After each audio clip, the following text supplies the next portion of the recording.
The Breakdown, Bristol Rugby's official podcast, built with Callaway Building Supplies. 5 branches in Bristol, open to trade and DIY, and powered by Sam FM. Hello and welcome to the September edition of The Breakdown, Bristol Rugby's official podcast, powered by Sam FM. Now, joining me in the studio, please welcome Irish international with 11 caps, an ex-Barbarians captain, Bristol lock extraordinaire, but started as winger for Weston-super-Mare. Will you please give a warm welcome to Dan Tuohy, ladies and gentlemen. Hello, sir. How you doing? Was that some sort of fake crowd noise, was it? No, that's all of your fans. Oh, right, okay. That's all of your fans. Just come on, play the game. Mrs. and Son, by the sounds of it. We'll talk about your illustrious career, which started on the wing for Weston-super-Mare Colts a little bit later on. But now, please welcome to the studio, utility back, representation of Australia as a Wallaby, and now Bristol Rugby. It's Mr. Luke Morahan. Hello, Luke. G'day. I was going to say, it should be g'day, shouldn't it? It should be g'day. So, to come on the podcast, we'll go through a month in 60 seconds. Slick is here for the Big Five, the 10 questions that we ask everybody, and of course, a little bit later on, you guys have already done this, but I've got to learn the haka. So, any early bits of advice? Yeah. As an Australian, it's probably not the right thing to give advice on the haka. But, I guess. So I think maybe leave it to Dan or a Kiwi when you get a Kiwi. Yeah, we definitely need a Kiwi. I'll tell you now, one thing, it's tough. It is tough. It is really tough. Yeah. Find out how it all went a little bit later on, along with our quiz as well. But first, the Breakdown is privileged to be able to catch up with head coach Pat Lam before and after every game. So here's the highlights from the last month. This is your first time at Ashton Gate. How was it for you? Fantastic place. You know, it's a real privilege to call this place our home. So it was unbelievable because there was a time where we would get under the pump there and then the crowd just took off, you know, Bristol, and they started to come through. But I have never been to Cornish Pirates ground. I've heard good things about it. I've got good friends in St Ives. I went down there and there's a bit of clotted cream and jam. Looking forward to trying a bit of that. I'm in training, so I won't have too much. And you talked about the what is commonly known as squeaky bum time, when things get a bit tight. What coping strategies do you have that we can use if it does get a bit tight again on Sunday? Count to 10. It's like before anything comes out, they shouldn't come out. Just count to 10 and breathe. It's good to get the points where we're not firing on all cylinders, and I'm first to admit we're not on all cylinders yet, and that's the exciting thing, and that's the challenge for us, that we know we can be better, and we just keep moving on, and the good thing is we need to, because the games are getting tougher. Probably the biggest challenge is trying to get a group of men on the same page as we go through. Everyone's at different learning speeds, everyone's at different levels, so that's been the biggest challenge, but also probably the biggest success, as I can see, you know, quite a few eureka moments as we go through. You know, from my first time of Auckland and with the Blues and then with Connacht, I think the speed of which we're growing under what I'm keen for us to do in the 2-team event is right up there. Here we are then, it is the Breakdown, Bristol Rugby's official podcast, powered by Callaway Building Supplies, Dan Tuohy and Luke Morahan with us. So when you're on the pitch, one of the jobs that I've really coveted over the years, as people will know, is the stadium announcer's job, which, as you know, Slick does. Do you hear any of that? Do you hear us sort of shouting your names when you're out there? Only when I'm getting subbed off. So yeah, I do hear it. Yeah. I'll give it a whack in his mic out of his hand. He's like, oh, thanks, when mate. I'm coming off, yeah. No, that's probably the only time, really, to be honest. Yeah, I guess you're so focused that you don't. You know what? If you play in front of 200 people or 40,000, you really don't notice that many things. No, to be you honest. don't. No, there's too much going on the pitch. Yeah, and you really sort of have the blinkers on to you know, your teammates around you and stuff. You don't sort of notice all the external noises or anything like that. Yeah, it is weird. That makes me feel really unwanted. Slick joins us now. Let's go through the Bristol Rugby Big Five for September.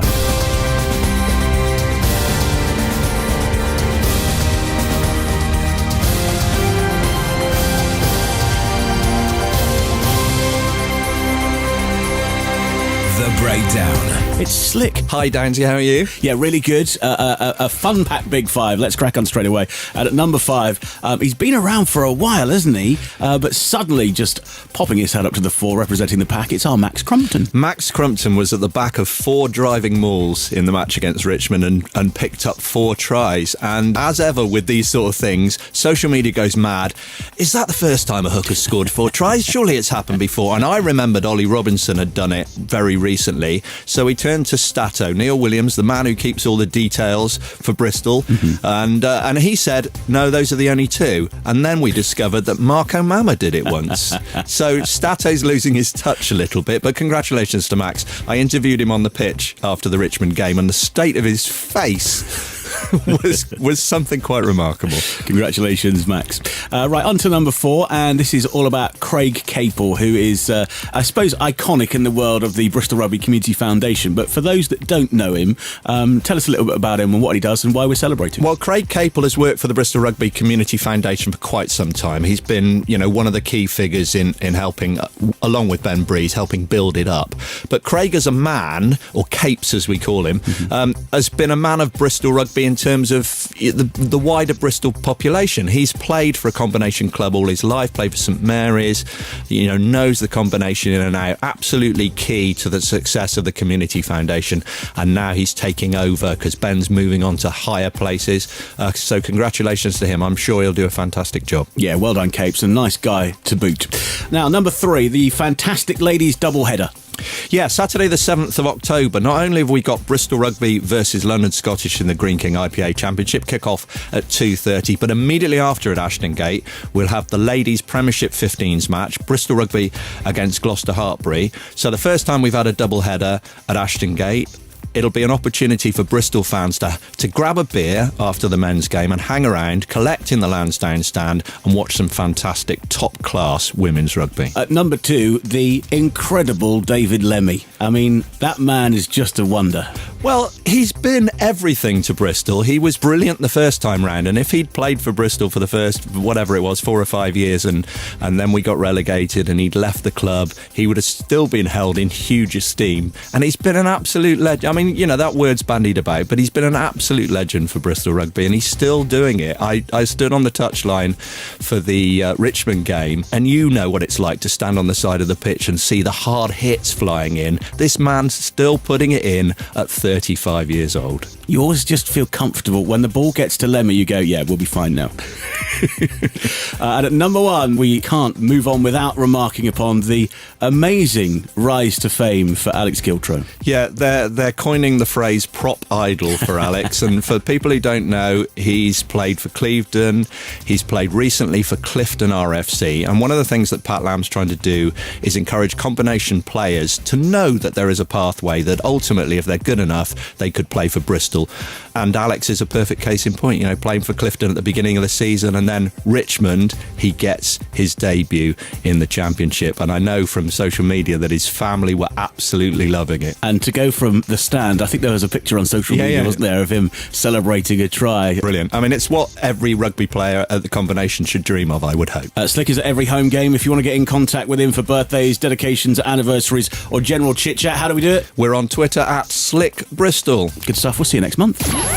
The Breakdown, Bristol Rugby's official podcast, powered by Sam FM. It's down to here with Dan Tuohy and Luke Morahan. Both of you guys are still yet to face the 10 questions that we ask everyone. So we look forward to that, maybe in a future podcast. Let's just take 1 or 2 of the questions. Luke, if we were coming round to your house for dinner, what would you cook for us? I'll probably cook a chicken lasagna. That's sort of my go-to. Yeah, chicken and spinach. Yeah, that sounds good. I like it. Not too many carbs in there. And Dan, if you had to save one item from your house, your most prized possession, what would it be? My son. Leave the missus. 10 questions we ask everyone. Name.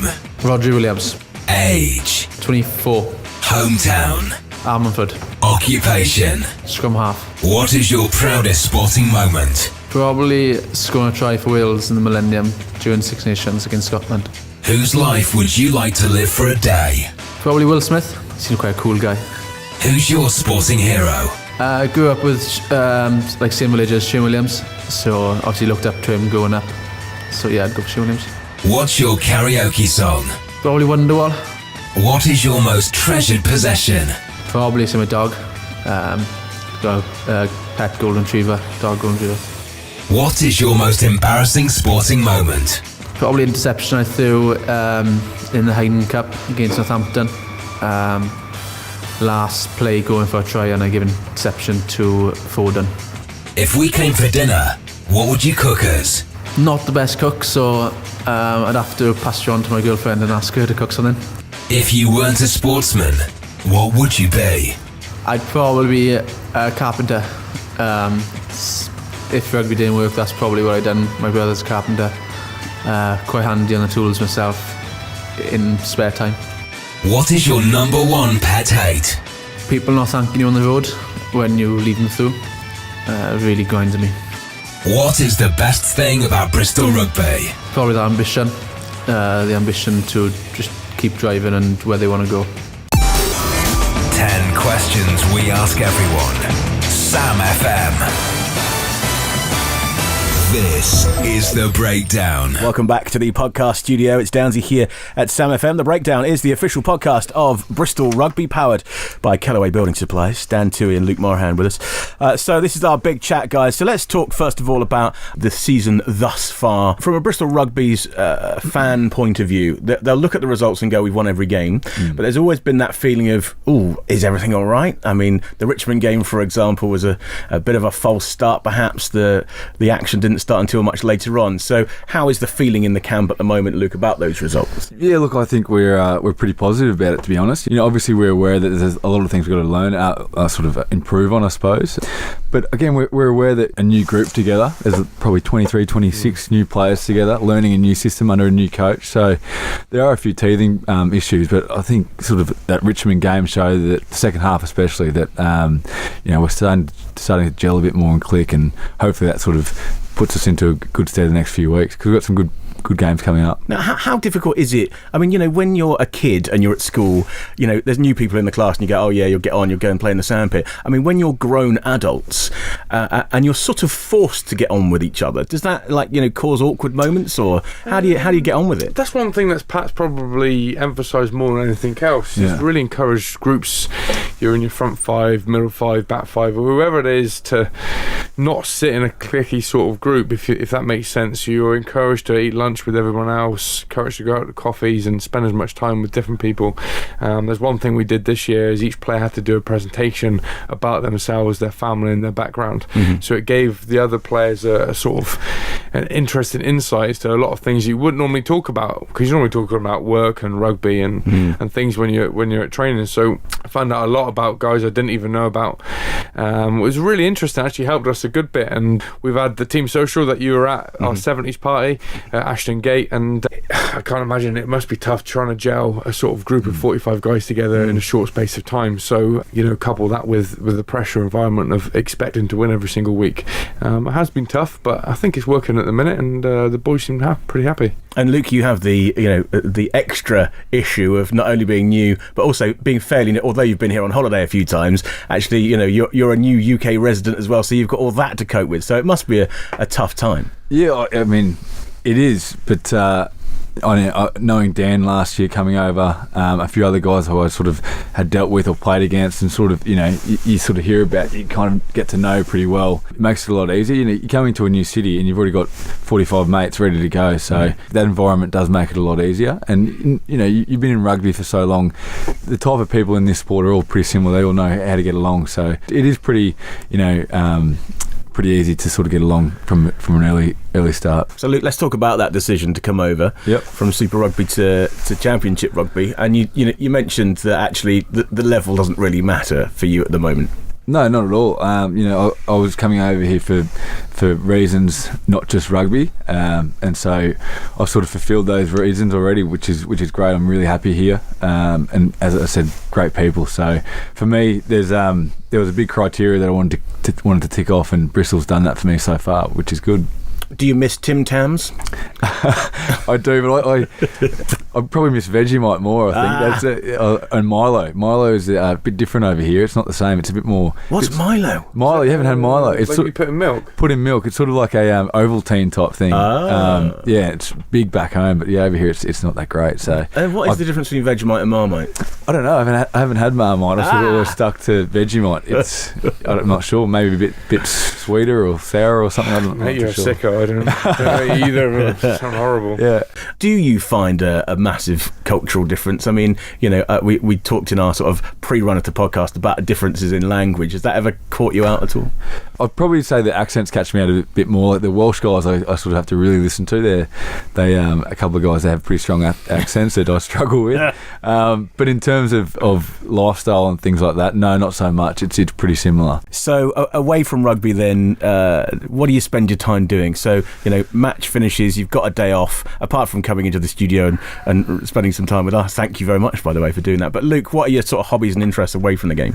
Well, I want to make the most of living over here, so I want to go out and explore, whether that be a little, drive out into the country, or if we've got a bit more time off travelling, further north or over to Wales or Ireland or even to Europe and things like that. So make the most of those sort of opportunities. And then also I enjoy, surfing and things like that. So I'll try and, maybe not during winter, but get down to Cornwall and the likes and try and get a wave somewhere. Yeah. That's sort of what I like to get out and stay pretty active. Fistral Beach isn't quite Bondi. No, it's getting there. It's getting there. Now, in terms of sort of history in Bristol, if you ever want a tour of the suspension bridge, I'm your man, Luke, by the way.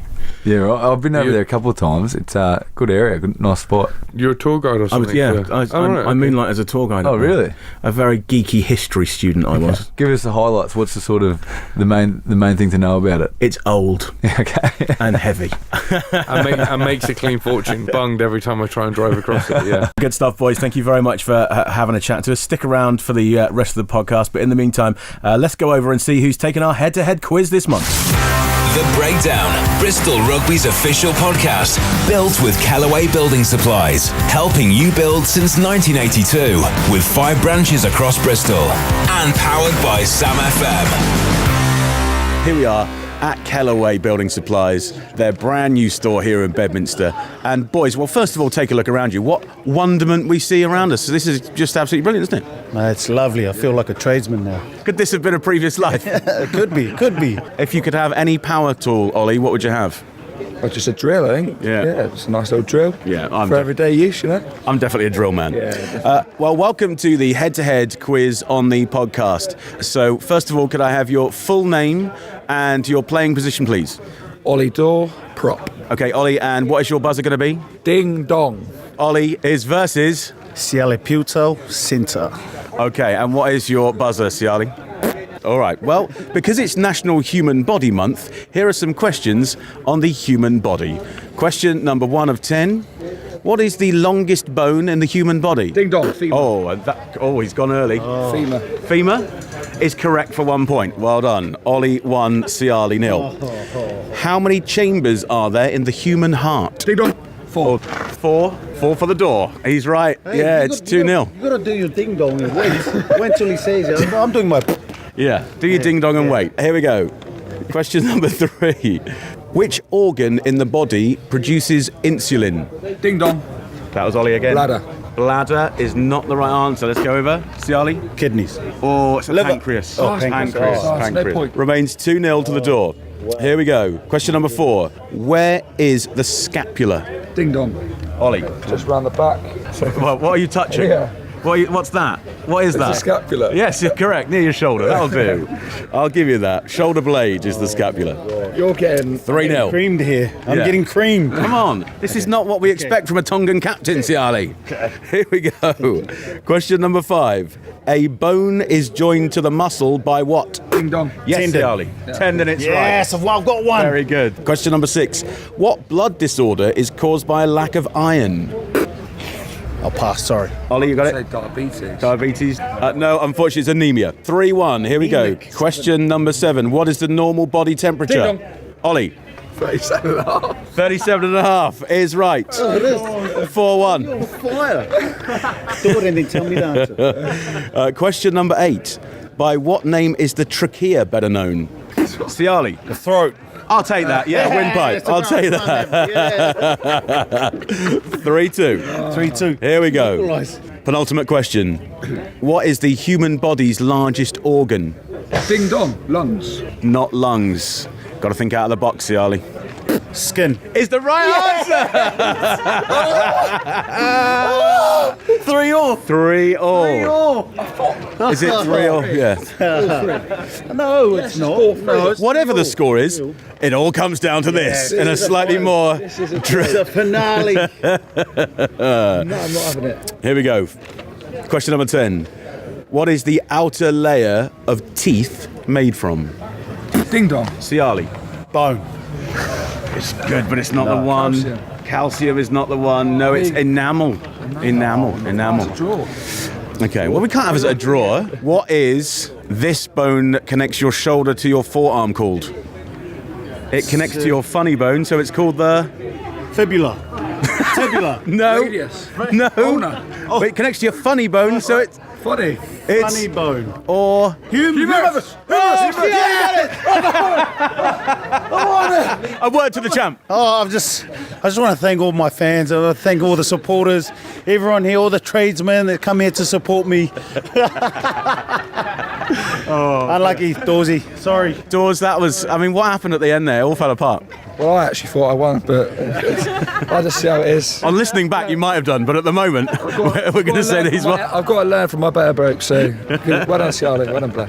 Good stuff. Thank you very much. And thank you very much to everybody at Kellaway for hosting us here today.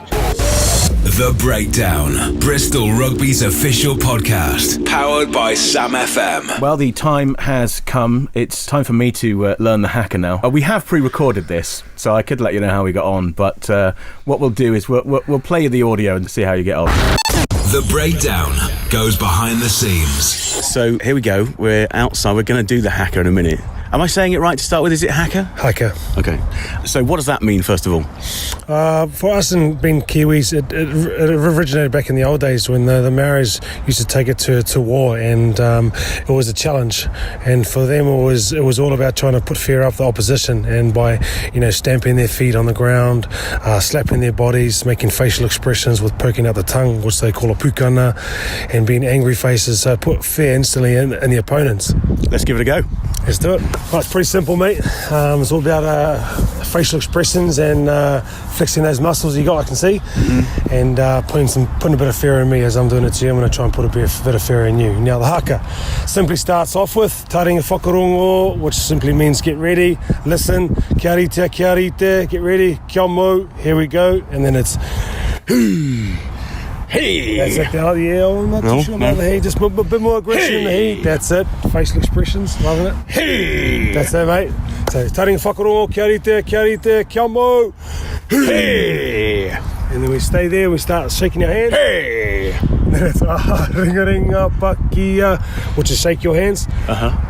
Ringa pakia. Wai takahia. Wai takahia. Kia kino nei ho. Kaki no neho. We slap the hands. I started bouncing already. Kia kino nei ho. Kaki no neho. That's it. They go, kamate. Kamate.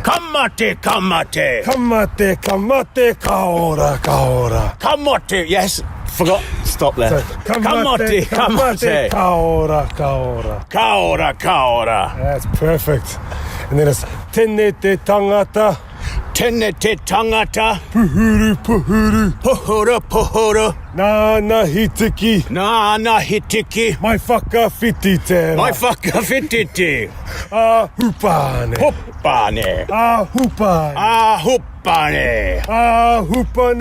Ahupane. Kopane. Whititera. Nice. I'm sorry if I disrespected the Maori tribes in any way there. The Breakdown. So there you go. What do you think? Excellent. You're a natural. Yeah, very. I actually confused you with Bruce Morahan there for a second. But you've got less hair, so. Yeah, well, and I kept my top on. Very good. Thank you very much, boys, for being in the studio with us. All the very best for the rest of the season. We'll look out for you there. And, well, on behalf of myself and the entire team here at Sam FM and The Breakdown, thank you for spending your day off with us. Thanks for having us. Thank you very much. The Breakdown, Bristol Rugby's official podcast, built with Callaway Building Supplies, patios, paint, plumbing, and so much more. With 5 branches across Bristol and powered by Sam FM.